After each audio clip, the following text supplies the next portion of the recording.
Meant I never imagined that I would become the foremost adversary of a whole homeowners association. But when they blocked access to my dock and laughed in my face, I decided to play a chess game they never saw coming. Today from my private dock, I'm sipping a cold beer while watching dozens of HOA members standing frustrated by the shore, unable to fish during the only fishing season of the year, a traditional festival that has existed in this community for over 40 years. Sometimes with a little legal knowledge and a lot of patience you can serve justice not just in courtrooms but also on your own land. By the way, where are you watching this video from? Please feel free to leave a comment below, as this story is about to become much more interesting than you might expect. When Emma and I decided to buy her late grandfather's lakefront property at Lakeside Shores, we were primarily drawn by the nostalgia and the private dock that had stood there for over 60 years. As a remote IT engineer with a passion for fishing, the prospect of walking down to my own dock whenever I desired seemed like a fulfilling dream. The house needed some work, but that weathered wooden dock stretching into the clear waters of the lake was perfect, just as it was. I remember standing there the day we signed the papers, watching a small bass jump near one of the posts, and thinking I had found my slice of heaven. Emma's grandfather had built that dock with his hands back in the early 60s, crafting each plank with careful precision. There were still faded initials carved into one of the support posts, his mark that had weathered decades of sun, rain, and lapping waters. For Emma, it was a physical connection to her childhood memories of summers spent fishing with her grandfather. For me, it served as the ideal getaway from the digital world I spent all day in, a place where technology subsided and nature dominated. The first 2 weeks were blissful. I set up my home office overlooking the lake and finished work early to spend the evenings fishing from the dock. Our neighbors seemed friendly enough, though many were seasonal residents. We received welcome baskets from a few of them, including a particularly lovely one from Victor Ramirez, a retired military veteran who lived 3 doors down. Nice to have some year-round folks moving in, he said with a genuine smile when he dropped it off. This place changes completely during the summer months. The community has an annual fishing festival that everyone talks about. Apparently, it had been going on for 40 years and was the highlight of their summer. People from neighboring towns would come. There would be a big fishing competition with prizes worth thousands of dollars, and the whole community would come together for a week of celebration. Local businesses set up booths selling everything from handmade lures to fresh-caught fish tacos. Children would participate in fishing clinics, learning proper techniques and conservation principles. In the evenings, there would be live music and dancing on the community lawn. Everyone I met mentioned it within minutes of introduction, their eyes lighting up as they described their favorite parts or past winners of the competition.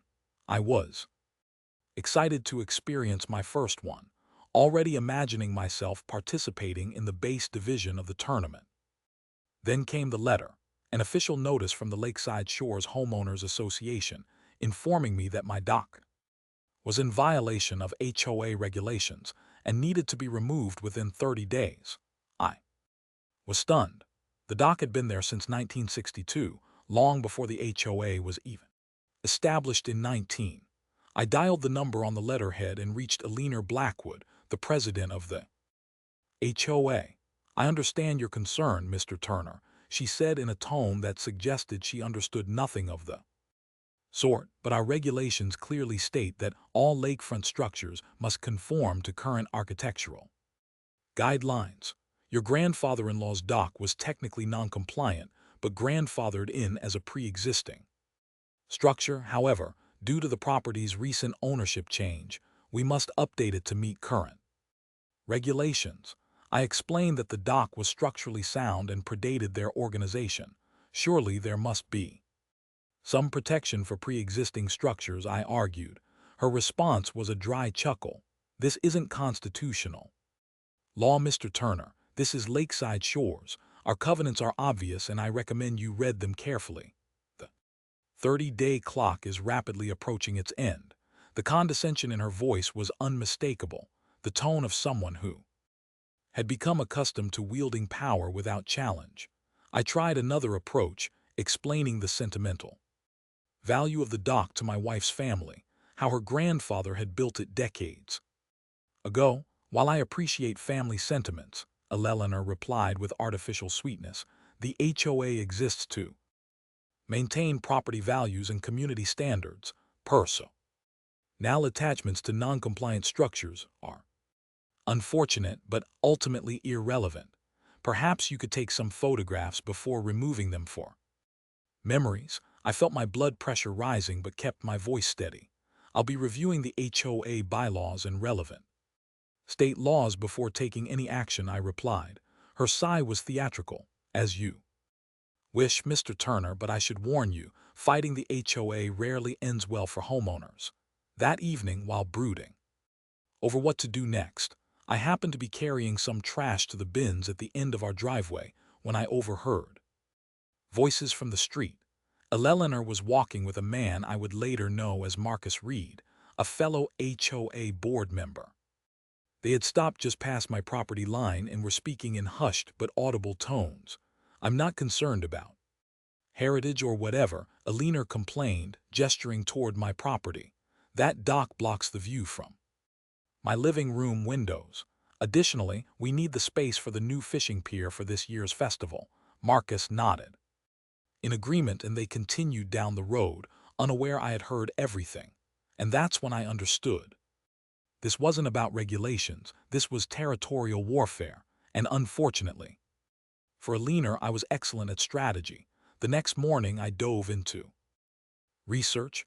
I've always believed that knowledge is power, and in this situation I needed all the power I could get. I cleared my work schedule for the day, made a large pot of coffee, and set up multiple monitors to organize my findings. I downloaded every HOA document I could find, studied state property laws, requested the original property deeds from the county records office, and reached out to a few contacts who might have insights into local regulation. Emma brought me lunch at my desk, concerned about my intense focus, but supportive of my determination to fight for her grandfather's legacy. I recall him once mentioning that when he built that dock, he made sure to obtain all the necessary permits. He was always meticulous about those things. That comment sent me down another research path, looking for historical building permits in county archives. By late afternoon, I had discovered a crucial detail. According to state law, structures built before an HOA's establishment were indeed protected under what's called grandfathered status. More importantly, I learned about riparian rights, the legal rights of property owners to access and use bodies of water adjacent to their land. These weren't just casual guidelines, they were well-established principles in property law with significant legal precedent backing them. I also spent time learning about the annual fishing festival that meant so much to this community. It wasn't just a casual gathering, it was a significant economic and cultural event for lakeside shores. Families who had been participating for generations planned their entire summers around it. The week-long celebration included a fishing competition with substantial prizes, children's activities, communal cookouts, and even a small parade. Looking through the local historical society's online archives, I found photographs date back to the early 1980s, smiling families holding up impressive catches, children with faces painted like fish, and elderly anglers sharing techniques with youngsters. There was even a Lakeside Legends Award, given annually to the community member who had done the most to preserve the lake's heritage and ecology. Local businesses counted on the tourism boost with restaurants, tackle shops, and lodging facilities making nearly 30% of their annual revenue during festival week.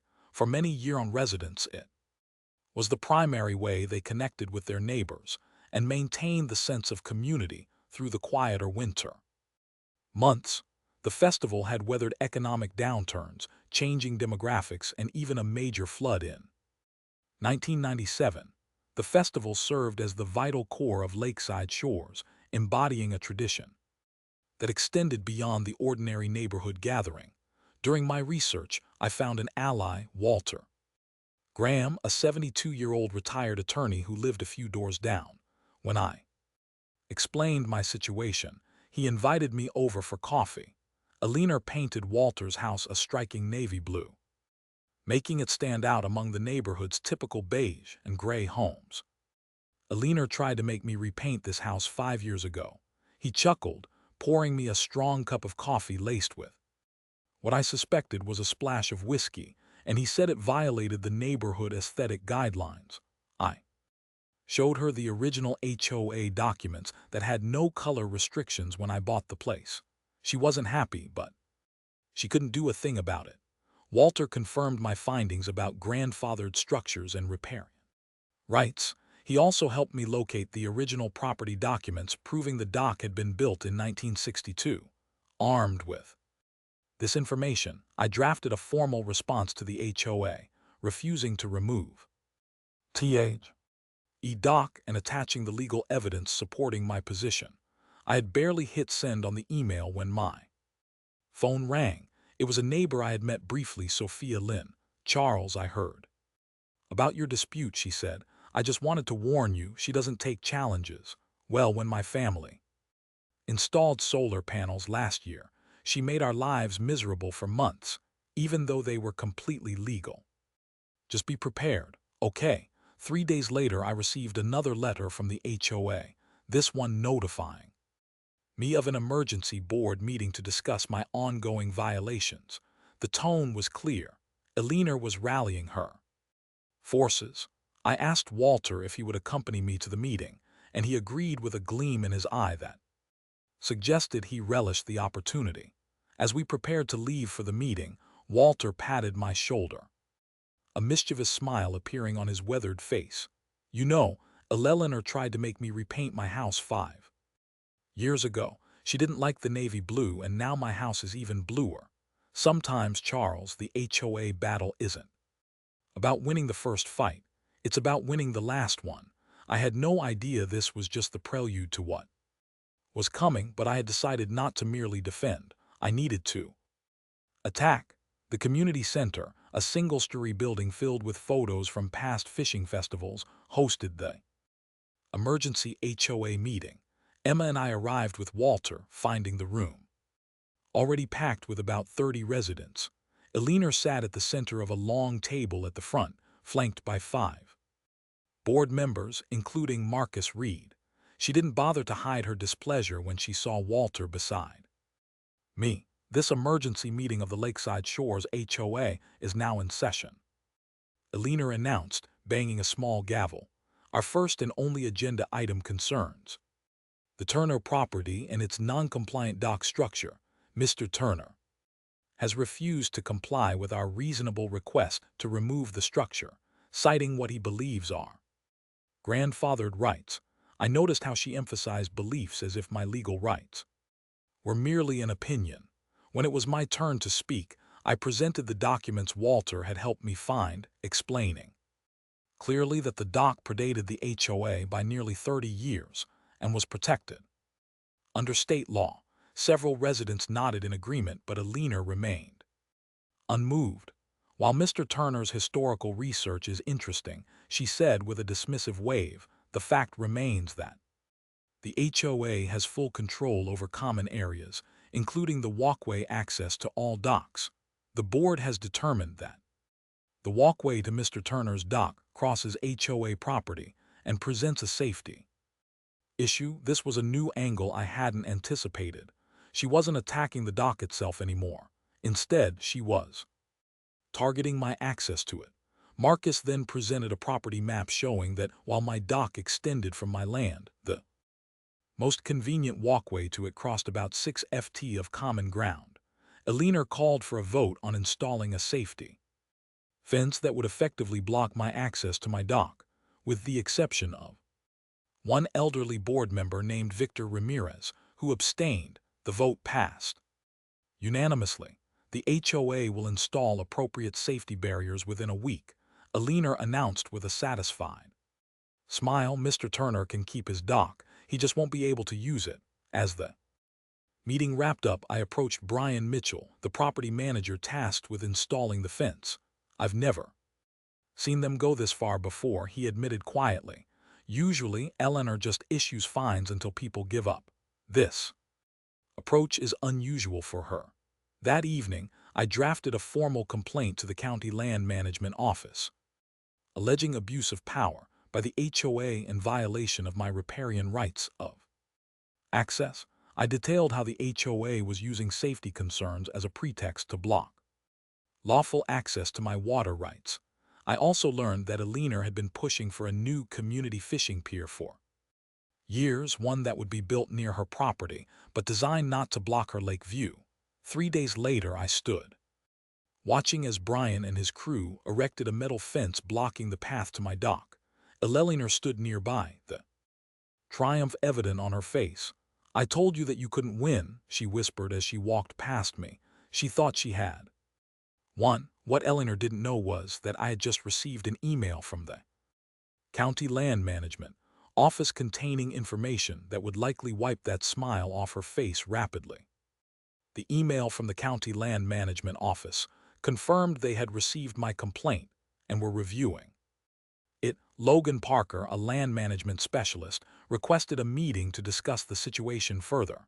When we met at his office the following day, he spread out several maps on his desk showing the property boundaries around the lake. This area is interesting, Logan said, pointing to the shoreline. According to county records, Lakeside Shores HOA doesn't actually own the entire lakefront. The lake itself and a 16ft shoreline buffer are state property managed under the Department of Natural Resources. Although the HOA has certain usage rights, their authority is not as strong as they believe. This was valuable information, but I needed more. I spent the next week conducting thorough research on a leaner and the HOA board. I discovered that a leaner had been president for 15 years, running unopposed most of that time. More interestingly, I found business records showing that a leaner had a financial relationship with Lakeview Construction, the same company that had been awarded the contract to build the new community fishing pier. I organized an informal meeting with several disgruntled homeowners, including Sophia Lynn and George Winters, an elderly resident who had been forced to remove his beloved garden after a prolonged battle with the HOA. We gathered at Walter's navy blue house to share information. Eleanor has been playing this game for years, said Isabel Rodriguez, a former HOA board member who had resigned in protest. She enforces rules selectively depending on whether she likes you or if it benefits her somehow. I left the board when I discovered she was directing HOA maintenance contracts to her brother-in-law's company without proper bidding. Meanwhile, the HOA increased my daily fine to $250, citing the continuing violation clause in their bylaws. The pressure was mounting, but so was my determination. The land management office sent a warning letter to the HOA regarding potential overreach, requiring them to respond within 14 days. Their response was legally weak but stubborn. They maintained that the fence was for safety purposes and refused to remove it. Eleanor's plans for the new fishing pier had convinced me by now that she was interested in removing my dock. I just needed to figure out how. I contacted the Department of Natural Resources, DNR, to learn about fishing regulations on the lake and discovered something that would change everything. As I read through the documents Logan provided, I could hardly believe what I was seeing. A leaner and the construction company had a business relationship, and there was a secret in all the HOA meetings. Lakeside wasn't HOA property. It was public property under state management, and according to state law, if a body of water was designated as a breeding area for certain fish species, I smiled, remembering the bass I often spotted near my dock every spring. This could be the card I needed. A leaner had underestimated her opponent, while she was increasing my finds. I had found my heavy artillery. The next day, I reached out to Daniel Ortiz, an aquatic biologist at the local university, who specialized in freshwater fish populations. His name had come up in my research as the author of several papers on bass habitats in regional lakes. Getting through to him wasn't easy. I had to navigate the university's labyrinth-themed phone system, leave messages with 2 different department assistants, and finally send a detailed email explaining my observations about the bass near my dock. To my surprise, he called me back within an hour of receiving my email. "Your timing is interesting, Mr. Turner," he said when we connected. "I've been monitoring bass populations in several lakes in the region, and Lakeside has shown some unique patterns." I explained my situation and asked if he would be willing to conduct a survey of the area around my dock. I was upfront about my conflict with the HOA, but emphasized my genuine concern about protecting the lake ecosystem. Daniel was initially hesitant, not wanting to be drawn into a neighborhood dispute, but his scientific curiosity won out when I described the consistent patterns of bass activity I'd observed. "Those behaviors are consistent with spawning activity," he admitted. "If there is a significant breeding ground there, it would certainly be worth documenting." Curious about the potential ecological importance of the site, he agreed to meet me that weekend. Saturday morning found us in wetsuits conducting an underwater survey of the lake bottom around my dock. The water was clearer than I expected, with visibility extending about 15 ft in the early morning light. Daniel was methodical, taking photographs and samples while I assisted, holding measurement tools and collection bags. He pointed out features I would have missed: the specific composition of the gravel beds, the way aquatic plants were distributed, and the small depressions in the lake bottom that he identified as bass nests or redds. He collected water samples at various depths, measuring temperature, oxygen levels, and pH with portable instruments he'd brought. I was impressed by his thoroughness and expertise. This wasn't just a cursory look, but a proper scientific survey. We emerged from the water after several hours of work, our arms heavy with sample containers and equipment. As we climbed onto the dock, I was startled to see Marcus Reed standing on the shore, phone in hand, his expression a mixture of suspicion and concern. "What are you doing?" he demanded, clearly reporting back to Eleanor in real time. Daniel replied pleasantly, continuing to catalog his samples for scientific research. Once Marcus left, Daniel turned to me with excitement in his eyes.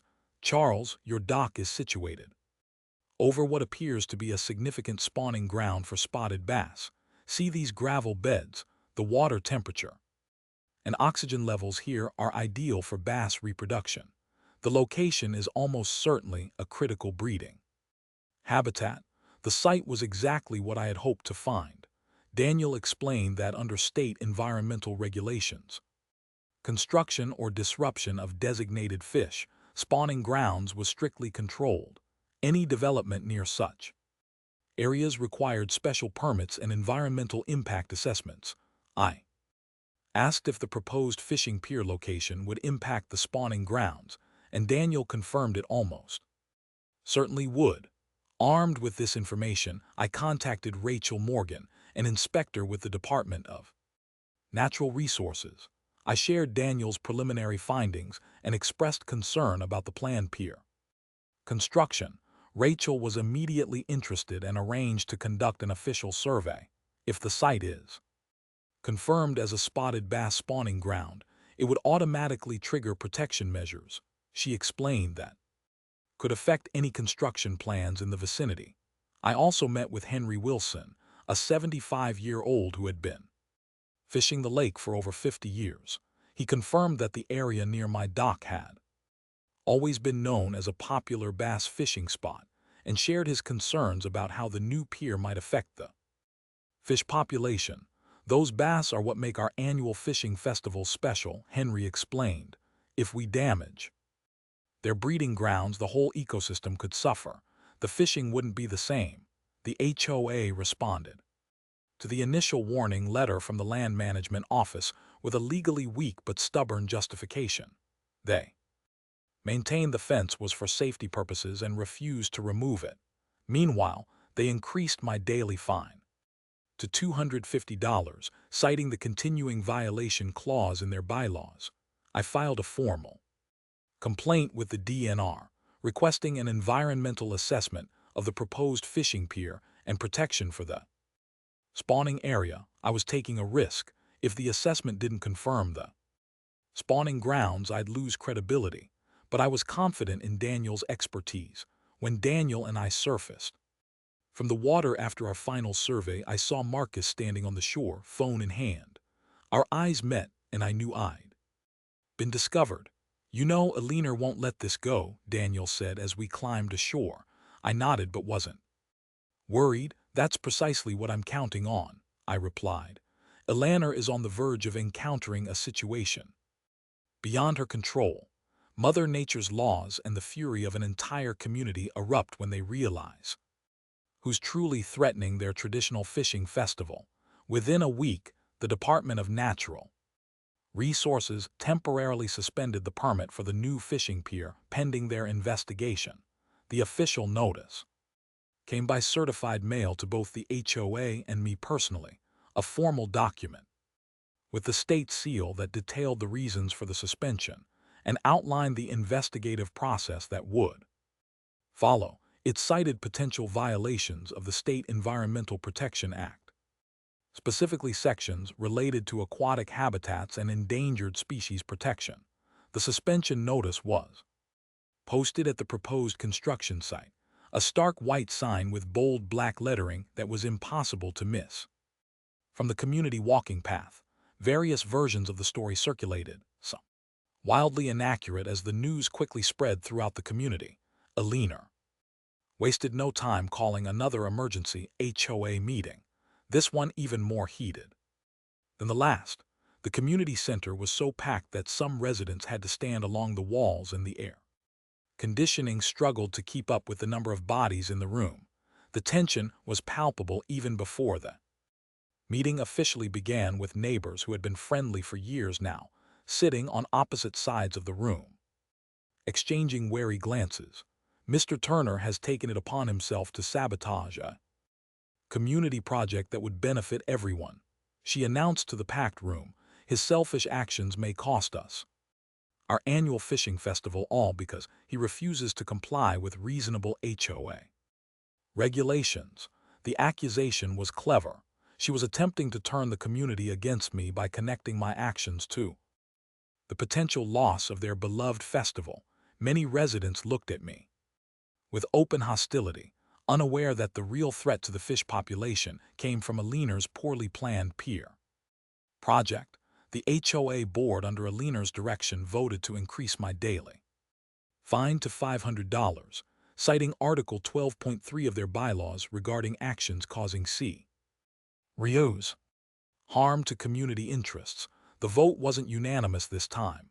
Victor abstained again, and Harold Schmidt, the elderly board member, actually voted against it after asking several pointed questions about the legality of such a severe penalty.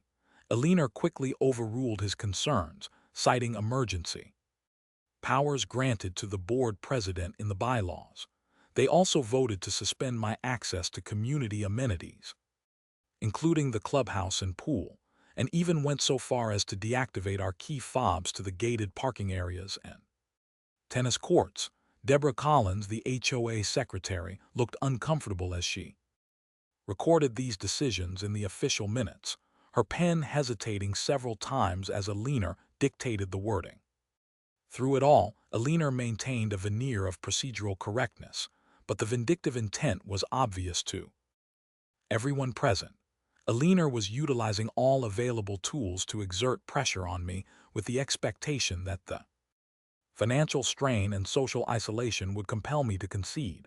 "Mrs.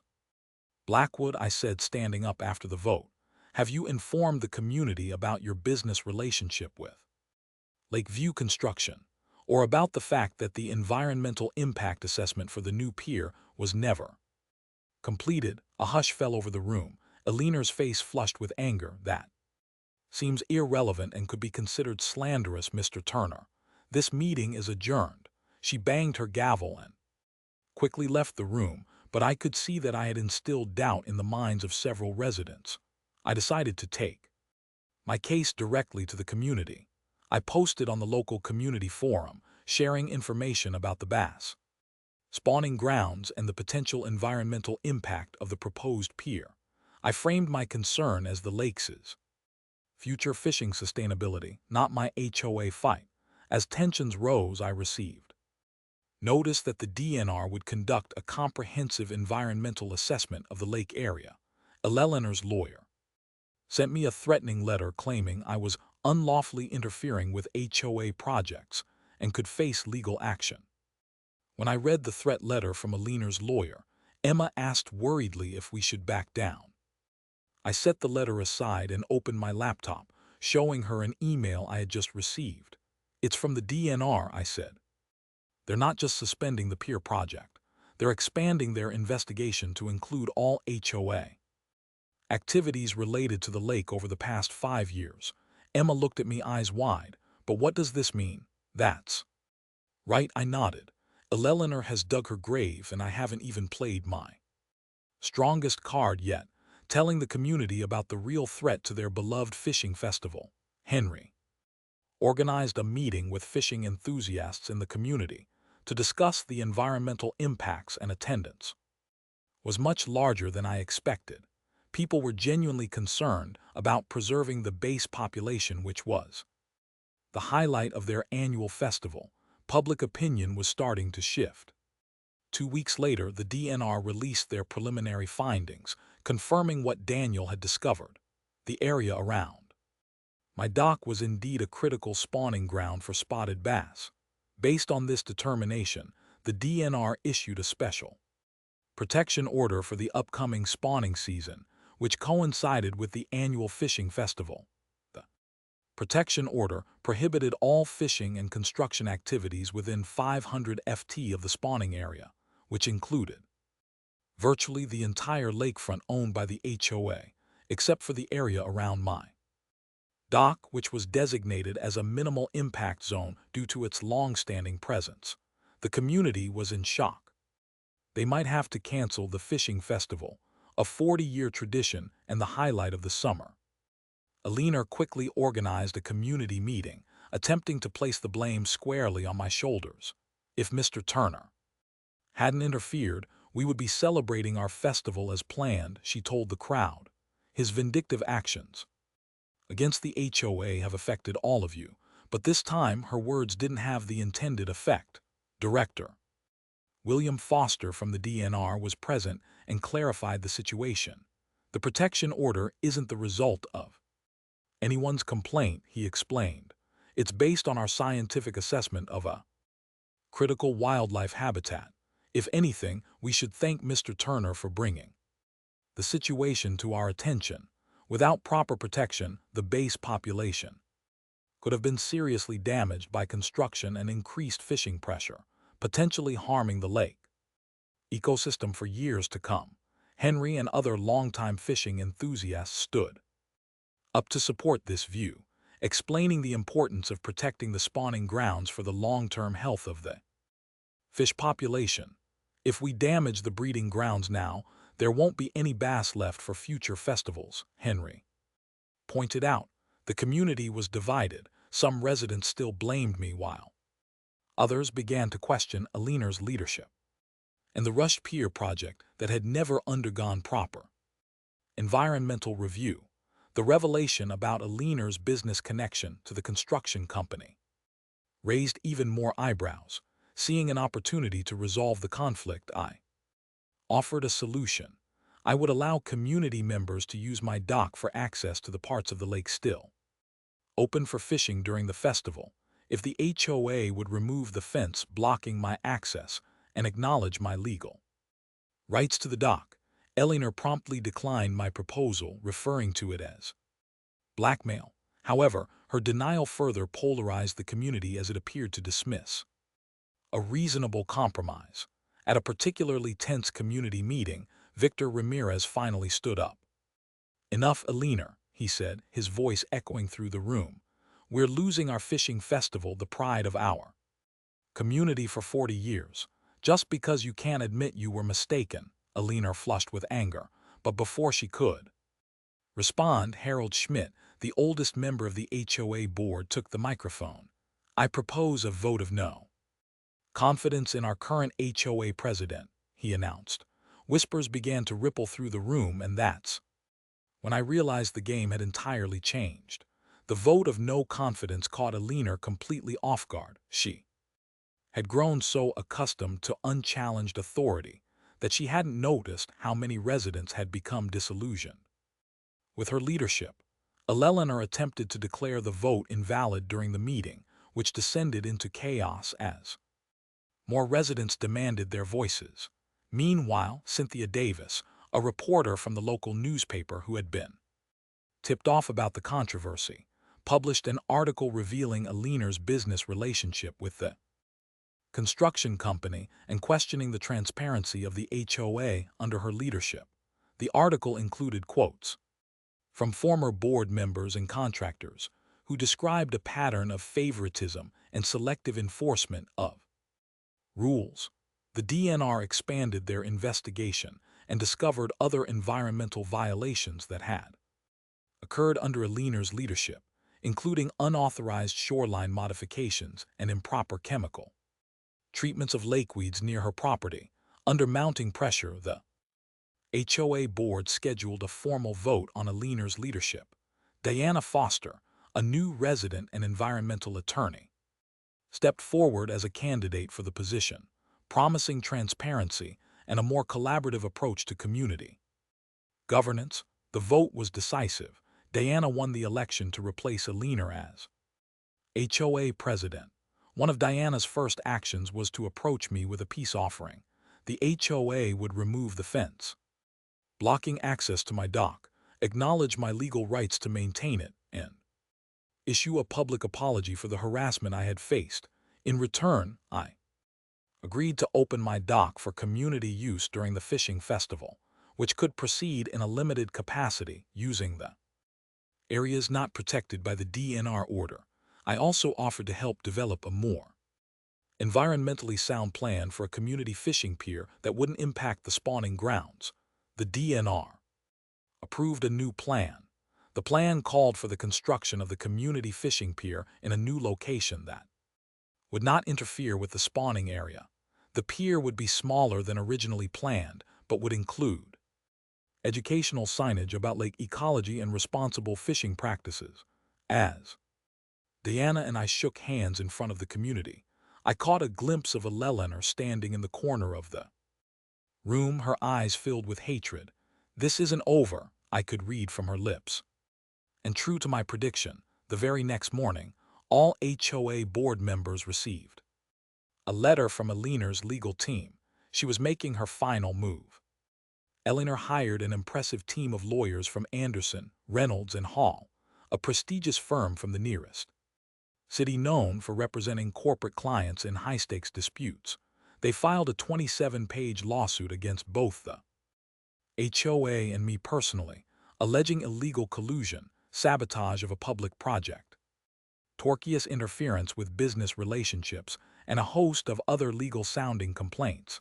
The lawsuit demanded not only Alina's reinstatement as HOA president, but also $750,000 in damages, an astronomical sum that sent shock waves through our community.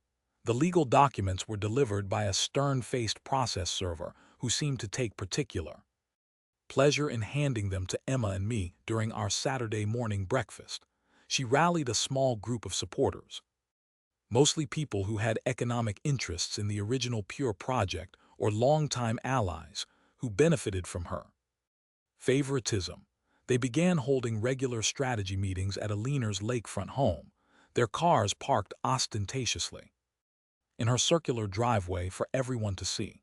They created a Save Our Lake committee that distributed flyers, claiming the fishing festival tradition was in danger because of extremist environmental positions and outside interference in community affairs. Some of the rhetoric bordered on personal attacks with vague references to newcomers who don't understand our community values, thinly veiled references to me. The lawsuit asserted that I exaggerated the environmental concerns and manipulated the DNR investigation to further my personal grudge against the HOA. The legal filings included affidavit from two out-of-state expert witnesses, a retired biology professor and an environmental consultant who questioned Daniel's findings without having visited the site themselves. The documents suggested that I had somehow coerced or bribed DNR officials, though they offered no evidence for this outrageous claim. She sought to be reinstated as president and demanded significant monetary damages, including compensation for emotional distress and damage to professional reputation.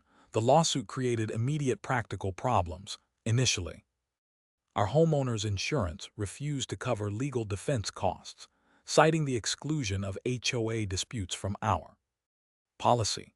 The newly elected HOA board was paralyzed with indecision about how to respond, with some members suggesting they should settle just to avoid the legal expenses.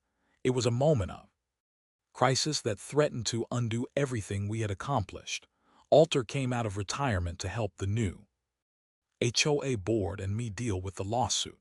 He arrived at our emergency meeting carrying a battered leather briefcase filled with neatly organized notes and precedent cases. His legal acumen remained remarkably sharp despite his advanced age. "She's desperate," he explained as we reviewed the legal documents, his finger tracing the ornate legal language with practiced ease. The present case is a classic SLAPP suit, strategic lawsuit against public participation. It's designed to intimidate and drain resources, not to win on legal merits. Courts are increasingly disapproving of these types of suits, and some states have even passed anti-SLAPP legislation to stop them. He pulled out several similar cases where courts had dismissed such lawsuits and awarded attorneys' fees to the defendant. "We don't just play defense here," he said with a determined gleam in his eye. "We file for immediate dismissal and counter-sue for abuse of process." The case was assigned to Judge Catherine Miller, a 62-year-old jurist known for her strict adherence to environmental law. At the initial hearing, Eleanor's lawyers presented their case with theatrical flair, painting me as a vindictive newcomer, determined to disrupt community traditions for my benefit. When our turn came, Walter calmly presented evidence of Eleanor's business relationships with the construction company, the environmental impact reports, and documentation of the selective enforcement of HOA rules under her leadership. The judge listened attentively, occasionally asking pointed questions that suggested she wasn't buying Eleanor's narrative. Eleanor, in the meantime, tried to persuade some residents that if she didn't regain power, she would permanently cancel the fishing festival. She held meetings at her home, spreading misinformation about the DNR's findings and my intentions. However, as the facts of the case became public through the court proceedings, even her most loyal supporters began to distance themselves. The courtroom was packed on the day Judge Miller issued her ruling. "The court finds no merit in the plaintiff's claims," she stated firmly. "In fact, the evidence suggests that it was the actions of the HOA under Miss Blackwood's leadership that were potentially illegal, including failure to conduct required environmental assessments and apparent conflicts of interest in contracting practices." The judge dismissed the case entirely and referred the matter of Eleanor's business relationships to the County Ethics Committee for further investigation. As the ruling was read, Eleanor sat stoically, her final attempt having completely failed. As we left the courthouse, Eleanor's remaining supporters abandoned her, unwilling to be associated with what was now clearly a lost cause. The community had witnessed her true nature, and there was no turning back. Chapter 10. Justice served. The fishing festival took place as planned, though in a modified format that respected the protected spawning areas. The transformation from crisis to celebration was remarkable. Diana and The new board worked tirelessly to redesign the event, consulting the DNR to establish clear guidelines for water activities. Colorful buoys marked the protected areas, and volunteers in kayaks gently redirected any boats that strayed too close. Community members used my dock as a launching point. We set up a scheduling system to avoid overcrowding, and Emma created a welcoming station with refreshments and information packets about the lake's ecology. Families lined up each morning, fishing gear in hand, excitement on their faces. Children ran up and down the dock while parents chatted and prepared their tackle. To everyone's surprise, the fishing was extraordinary. That year, with the spawning areas protected, the mature bass were more active in the open waters, leading to record catches and some truly impressive trophy photos. The event turned out to be one of the most successful in years, with participation numbers actually higher than previous festivals. Despite the restricted areas, there was a new element to the festival: educational presentations about lake ecology and sustainable fishing practices, which proved surprisingly popular, especially with younger participants. Daniel and his university colleagues set up interactive exhibits showing underwater footage of the spawning grounds, microscopes revealing the fascinating microorganisms that form the base of the lake's food chain, and demonstrations of proper catch and release techniques to minimize stress on the fish. What had begun as a controversy had transformed into an opportunity for community education and enhanced appreciation for the lake that was central to their community identity. The DNR completed their investigation and found that a leaner had deliberately misrepresented environmental reports in the past. She faced civil penalties and was required to fund restoration work in areas of the shoreline that had been improperly modified during her tenure. Under Diana's leadership, the HOA adopted more transparent rules and a more respectful approach to homeowners' rights. The new board established a clear process for project approvals, including requirements for environmental reviews when appropriate. I became something of a local hero, not because I had stood up for my rights, but because my actions had ultimately protected the lake and brought about positive change in the community governance. Even those who had initially opposed me came to recognize that the outcome benefited everyone.